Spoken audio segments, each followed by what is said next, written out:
हम सभी अपनी आदतों को बदलना चाहते हैं और किसी नए लक्ष्य को पाना चाहते हैं। जब भी हम कुछ नया कार्य सीखते हैं तो हमें तनाव आने लगता है। चाहे आपका कोई भी लक्ष्य हो, चाहे आपका कोई भी कार्य हो, चाहे आपकी कोई भी आदत हो, जब भी हम इन सभी चीज़ों की शुरुआत करते हैं तो कभी कभी हमें तनाव या परेशानी होती है। आप ये बात सोचने लगते हैं कि ये बात मुझे पहले क्यों समझ नहीं आई, ये मुझे पहले करना चाहिए था, मैं पीछे रह गया हूँ। तो आप इन बातों को सोचते हैं तो धीरे धीरे डिप्रेशन में चले जाते हैं। अगर आपसे कोई ज़्यादा अच्छा कार्य कर रहा है तो आप डिप्रेशन में चले जाते हैं। आप सोचते हैं कि ये मुझसे अच्छा कैसे कर रहा है। तो इसका कारण एक और भी है कि जो चीज़ें हमें चाहिए अगर वो हमें ना मिले तो भी हमें नेगेटिव एनर्जी आ जाती है और उन चीज़ों के बारे में ज़्यादा सोचेंगे तो तनाव की बीमारी हो जाती है, क्योंकि जितनी ज़्यादा नेगेटिव एनर्जी को माइंड में जगह मिलेगी उतनी पॉजिटिव एनर्जी कम होती चली जाएगी।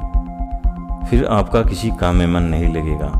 अगर आपने जो लक्ष्य चुना है वो लक्ष्य किसी और का भी हो, वो आपसे ज़्यादा अच्छा काम कर रहा है तो आप उसे देखकर परेशान या डिप्रेशन में चले जाते हो। गीता में लिखा गया है कि तू कर्म करते जा, फल की चिंता मत कर। तो अगर आप फल की चिंता करोगे तो आप परेशान या तनाव के शिकार हो सकते हो। इसलिए आपको अपने काम पर ध्यान देना है, ना कि दूसरों के काम पर। वह व्यक्ति जो आपसे अच्छा कर रहा है उसके बारे में यह नहीं सोचना कि ये मुझसे अच्छा कैसे कर रहा है, बल्कि ये सोचना है कि मैं इससे अच्छा कैसे कर सकता हूँ। तो कुछ ही सेकंडों में आपका तनाव दूर हो जाएगा। आपको बेहतर बनना होगा, आपको धीरे धीरे अपनी आदतों को बदलना होगा। अगर आप उन आदतों को अचानक बदलना चाहेंगे तो आप तनाव के शिकार हो सकते हो। इसलिए परिवर्तन अचानक नहीं होते, धीरे धीरे होते हैं। एक छोटी सी चीज़ से शुरुआत करो, आपके लिए परिवर्तन करना आसान हो जाएगा।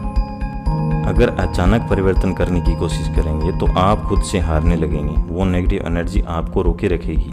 ना पहले का सोचना है, ना बाद का सोचना है। जो चल रहा है बस उसी के बारे में सोचना है।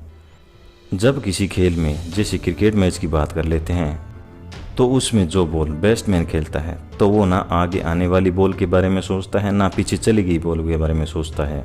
वो सिर्फ उसी बॉल को देखेगा जो आ रही है, उसे कैसे खेलना है वह उसी पर ध्यान देता है। तो आपको भी ऐसे ही सोच बनानी पड़ेगी। जो चल रहा है बस उसी के बारे में सोचना है। तो आपको इन छोटी छोटी बातों से परेशान या तनाव हो सकता है। इसलिए पहले खुद को काबिल बनाना होगा। खुश रहना है, ना कि खुशी का दिखावा करना है। इसी के साथ वीडियो को यहीं समाप्त करते हैं। धन्यवाद।